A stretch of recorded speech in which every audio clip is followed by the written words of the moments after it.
Okay, I am delighted to welcome Gerald Zaltman, a leading voice in qualitative research and the creator of ZMET, a globally used method for uncovering the unconscious drivers of thought and behavior. For decades, he has helped organizations better understand how people actually think, and his new book, Dare to Think Differently, applies that insight to leadership and decision making. And I will mention that despite the similarity in our last names, we are not related as far as we know. And Jerry, thanks so much for being here. Well, I'm delighted to have this chance to share ideas with you and with your audience. Thank you. Yeah, it's great. It's great to be able to do this. And I know the audience will be very interested in this book. And there's so much I want to ask you about. There's a lot in this book. But I guess just to provide some background, let me ask you if you could tell me a bit about um, how did this book come about in the first place, if you would. Well, actually, it didn't really begin as a book. What what it began with is when I was introducing the ZMET methodology to executives, um, I felt that the best way to demonstrate it would be to have them go through a ZMET interview. And so I chose a topic, a single topic for myself or my colleagues to focus on, and the executives loved it. The topic had to do with how you approach ill-structured or messy problems. Those are the ones that have, the greatest importance and demand the most attention from executives. And it was a very successful effort. People clearly understood what ZMET was about, as a method that explores both conscious and especially unconscious thoughts and feelings, things you know that you don't know, you know. Um, um, and I began noticing across the interviews certain patterns in what people were doing or not doing that related to another topic I was already interested in, which is I was immensely curious about what really distinguishes the very successful executive from the one who is less so, who struggles more. What might the difference be? And I knew that it wasn't about intelligence in a formal sense or technical sense. They were all very bright people, but they had different thinking habits. And I discovered that um, the successful group tended to reflect a lot on how they think, and those reflections led to more successful actual problem solving. And that was not the case with other executives that were more challenged and dwelling in a messy world. And then I thought maybe there's a book here. And When we were talking just now, you mentioned to me specifically that this is not a cookbook, but I cannot resist asking the question. It's like, okay, so how can we be like the successful, the successful executive? What do I need to do, or how do I need to think so I can be one of those successful executives? okay, so as you're probably expecting, it is not a cookbook. It's full of really great ideas that really thoughtful, very successful people from a variety of settings, very, very varied group, practice. And so there are some best practices in the book. But I want to point out that uh, there's a reason why the very first word in the title is dare, D-A-R-E. Um, the challenge to the reader is not to just take those ideas as constructive as they might be, at their face value. What the reader needs to do is dare to modify them to work better given their way of thinking and given the situation in which they are responsible for making decisions. So, in other words, the reader is challenged to personalize the book, not to treat it as a one size fits all. It is not that. It is, there's room for a lot of tailoring in the book. And I think it would be unfortunate if a reader didn't tailor the ideas encountered to benefit their competencies and weak points and their setting. Yeah. So they're really, in effect, starter ideas like starter dough. Yeah. It's something to kick the process off. And speaking of those starter ideas, one of the things that's mentioned in the beginning of the book is this concept of open-mindedness Yeah, as an approach to thinking.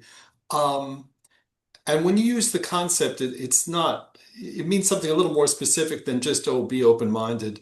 Um, to, right. Tell me about that if you would. What does that concept Yeah, mean in your yeah, book? that's one of the difficulties with that term is being the concept of openness also has to do with one of the core personality traits, one of the big five traits, along with neuroticism and a few others. Uh, I don't mean being open to new experiences per se. What I do mean is being open to reviewing how you think, not what you think, but how it is you're approaching a problem, what you are and are not doing as you um, think your way through to a solution.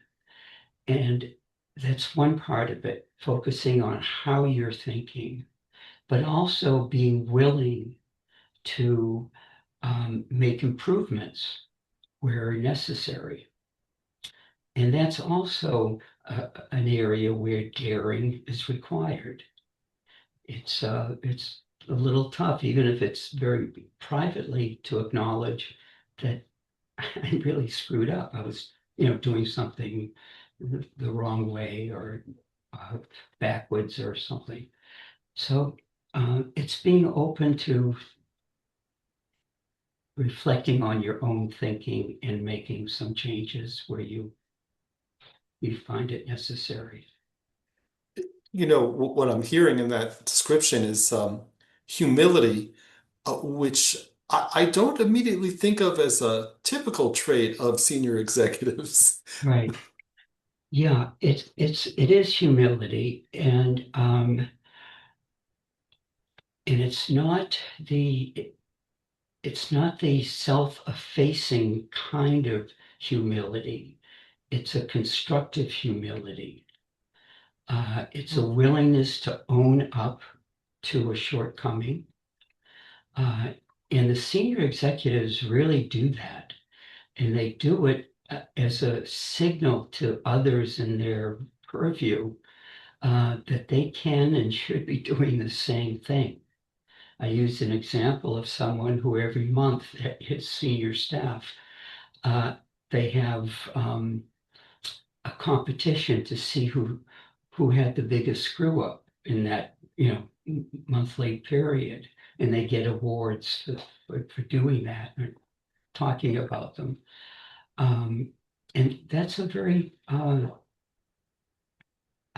freeing experience to his direct reports. Yeah, that's fascinating because you and I had earlier when we were talking, we mentioned about how, we've both encountered many different companies in our professional lives, and there are some that you encounter and say, "Oh, wouldn't this be a great place to work?" And Yeah, others that you say it would maybe not. I would imagine that the type of company where the senior execs admit that, it is, we're all fallible, it's possible to fail, and I'll lead by example and talk about the biggest screw up. I would imagine that would be the type of company that would be more enjoyable to work at. Yeah, yeah, you're absolutely right. I get the feeling that, you know, this would be a great place to work. It would be fun. And you get the other feelings, and uh, that I'm sure glad I don't work here. Um, and it's pretty clear cut to me which environment is which. And I think it's those settings the senior executives are really regarded very highly. And no, this may seem obvious, but I don't want to make assumptions. I want to hear it from you. I would imagine that the companies that have senior executives that have that constructive humility, as you put it, are also more likely to be far more successful than a company that has a culture of, never admit that anything went wrong, just keep doing that thing because you can't admit that you screwed up. It seems pretty obvious that you're going to be far more successful with that constructive humility. Is that a fair assumption that I'm making? Absolutely. Um, but two things go along with constructive humility. One is just self-discipline in in a number of ways. One of which is to uh, um, be willing to reveal, for example, what you don't know, something that you didn't even think was relevant and you missed it, and to be very open about that. Um, it also takes some courage to do that and to stand up and say, here's where I screwed up. Um, and you need uh, um, a responsive environment that doesn't penalize that. Yeah. And this actually brings me to a point that I really noticed in the book was this concept of embracing ambiguity. And I wonder if you could expand a bit like about that, about embracing ambiguity, and what might that look like in kind of real Yeah, world decision yeah. making? I think that's as important today as any of the six actions that foster open-mindedness. Um, First of all, it's kind of fun to do this. If you ask a question, maybe the audience might have their own answers. But what is the primary job of a mind? Why do you have a mind? Why did nature or whomever is in charge see fit to provide you with the mind you have? What's its primary purpose? My answer is the primary job of a mind, what we hire our minds to do, is to make meaning, to create or find make sense of an otherwise ambiguous situation. I think ambiguity is where, and this is why it should be embraced, is where the next new product is or new product concept is going to be. It's hidden there somewhere. And if you don't embrace it, you're not going to find that next successful product. Um, but this gets into another important point in the book that I should have stressed now that I have hindsight with it more. Um, what I see the ability to make sense out of ambiguity, to be both willing to jump in and to find meaning in an ambiguous situation. I think that's the role of intelligence. Intelligence is measured by the kinds of predictions that you can make about an ambiguous situation and choosing the right actions to make those predictions work out, to become true. That to me is what true intelligence is. It's not something that's measured on a paper and pencil test, one size fits all. Um, and it also, and this is very important, it also involves an ability to look inward and try to understand what it is you know about that ambiguous situation that you don't know you know, that you're not aware of. And so I think that ambiguous situations, things that are cloudy, you don't want to know where to start to identify what's going on. Um, that requires both uh, thoughts that are at the surface of your thinking, and especially thoughts that are hidden in the assumptions you're making without knowing it, your unconscious thought. And I think the greatest level of intelligence is found among managers, executives, decision makers who are able to um, navigate the intersection of conscious and non-conscious thinking. And there are many examples in the book in the form of am I questions um, that help you navigate that interface. This makes me think, and I think this is maybe related to this, is earlier when we were talking, you said something that I noted is that you said ignorance is where the next competitive advantage is dwelling. I feel like that connects to this. Tell me about that if you would. Things are ambiguous. By the way, the six actions are not in any sequence. Each one is somehow embedded in the other. It's impossible to show that. But if you're wrestling with what you don't know, the next thing you might address could be any one of the other six core elements. That there is truly a system. So ambiguity is likely to force you to have to recognize or encourages you to recognize what it is you're missing. What piece of information, if we brought it into this puzzle, would make it much clearer than it currently is. So ambiguity begs the question, okay, what's missing that we're ignorant of? And ignorance has to be seen as a friend, not an enemy, not something to be ashamed of. Uh,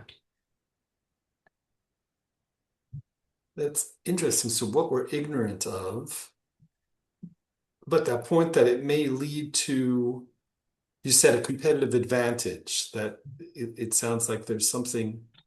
um, let me try to explain that. When you uh, solving a problem and there's a piece of the puzzle missing and it's a kind of an important piece of the puzzle and you just don't know um, uh, what goes in there.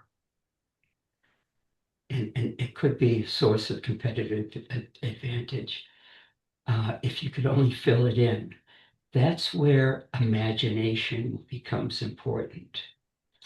And I think imagination, which I define as seeing that which is missing, seeing what you are ignorant of could look like, plausibly look like, um, is the primary determinant of, I think, new product ideas or creative communications, advertising. Um, it's not creativity. I think of creativity as being an off-ramp from imagination. Creativity, in my use of it anyway, is finding making an idea that comes to mind via imagination, make it workable. And it's very important. So I'm not dismissing it, but it's not the primary thing that's going to account for the new product idea. It's what will make it practical, successful. So with stringing together, you've got ambiguity.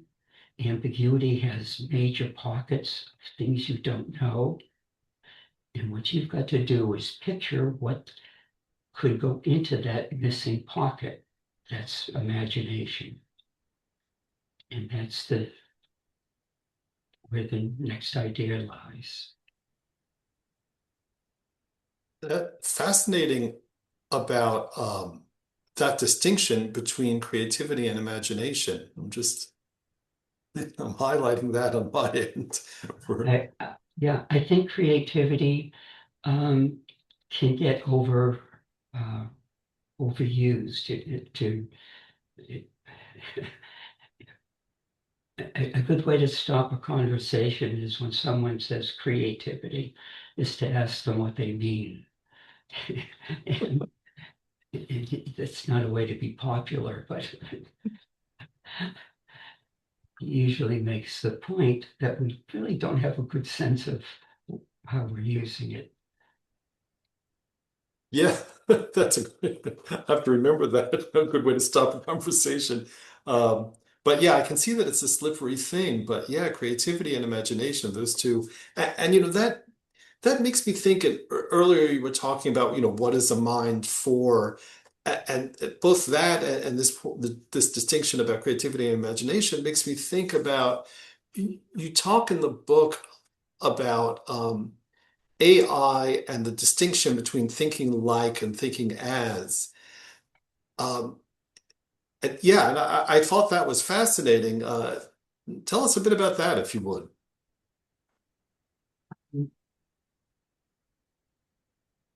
Actually, it applies to the book too, even though it's not an AI generated book.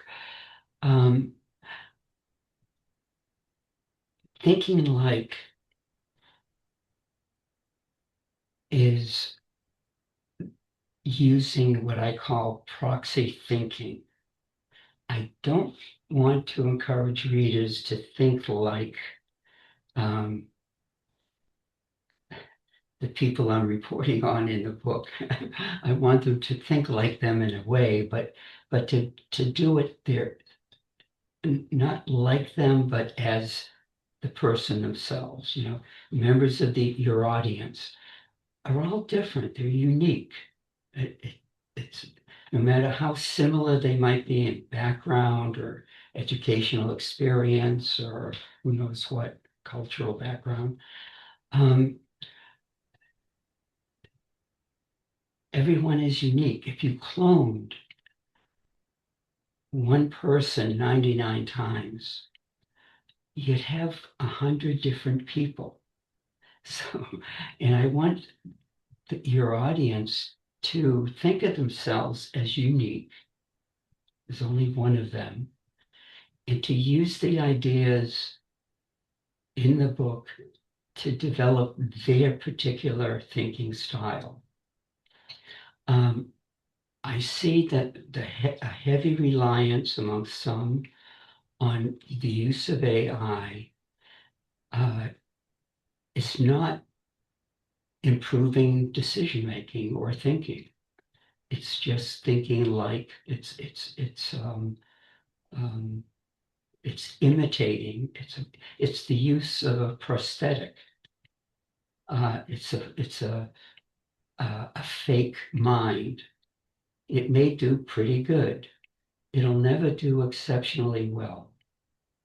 That's where thinking as comes in.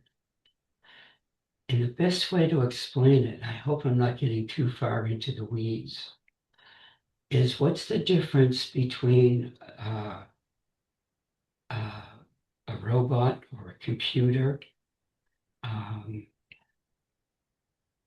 and a human when it comes to thinking?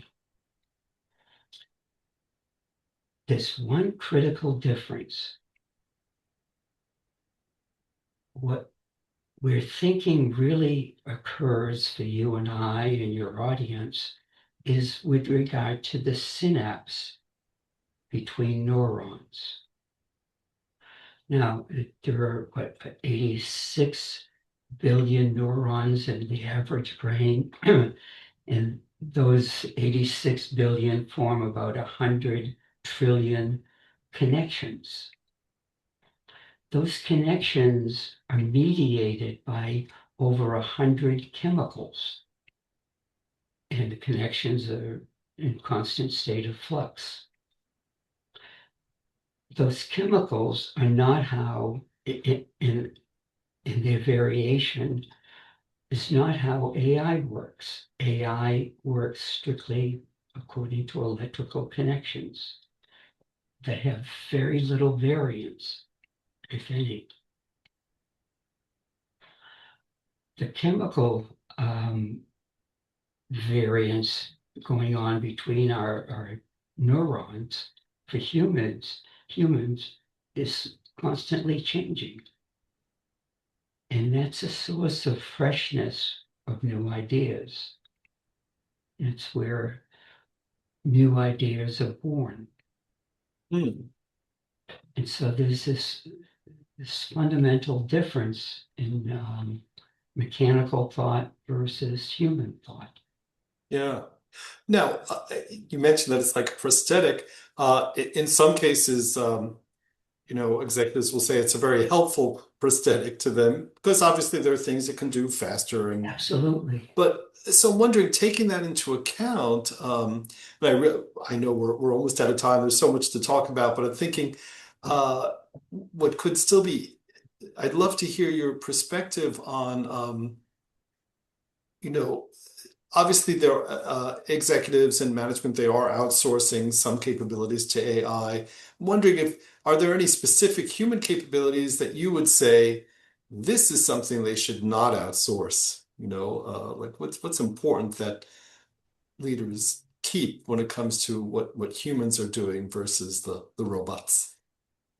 I think it would be uh, very, very foolish to try to outsource imagination. Uh, I think it would be, actually, I think the same thing is true for creativity. I think you can augment imagination and creativity with AI, but you can't rely on it as the substitute for it. I was just before this, immediately before we began our conversation, listening to a presentation um, comparing human intelligence with artificial intelligence in advertising. And I wasn't able to sit through the entire presentation, but they concluded that human-led creative advertising um, perform better than AI-led, but they work together. Um, that when you augmented a commercial with human intelligence, um, but use some AI, those ads were more effective. That too much AI led to it risked long-term reduction in advertising effectiveness, and that human intelligence delivers more creative experiences for a viewer than AI-led. It does now notice it's a human-led. Yeah. Humans were leading AI, so they were being used together. Yes. And but the human had the edge in these at least the four criteria that Yeah. I heard. Um, and I think it's a good partner, absolutely. But it's Yeah. not a you can't let the emissary try to overthrow the emperor. The human mind is the emperor, not the you All can't let the ambassador try to overthrow the I will say all hail the emperor on that one. yeah. That's great. And thank you for this. This is really what stands out to me overall as we're talking about your book is that insight isn't just about understanding the world. It's about examining the lens through which we see it, and that's Yes. the name of this series is From Insight to Impact, and I feel like yeah, that's a powerful bridge from insight to impact is examining that lens. Yeah. I would just like to encourage your readers as they get into the book, which I hope they will, that they uh, play with the contents and try to um, take ownership of the ideas, use them in ways that they feel comfortable and appropriate. And I'd love to hear from them about that experience. That's thank you for that. And I think yes, because I think many of our listeners and viewers and readers are very happy to share. So hopefully we will hear from them Okay, and get great. in touch. And yeah, thank you again. This was just fascinating and great to hear from your own mouth exactly how you approach this book. And hopefully yes the readers will indeed, take what you have in the book and, as you said, make it their own. So, Mhm. yeah, Great. thank you very much. This is Yeah. Thank very you, helpful. Jay.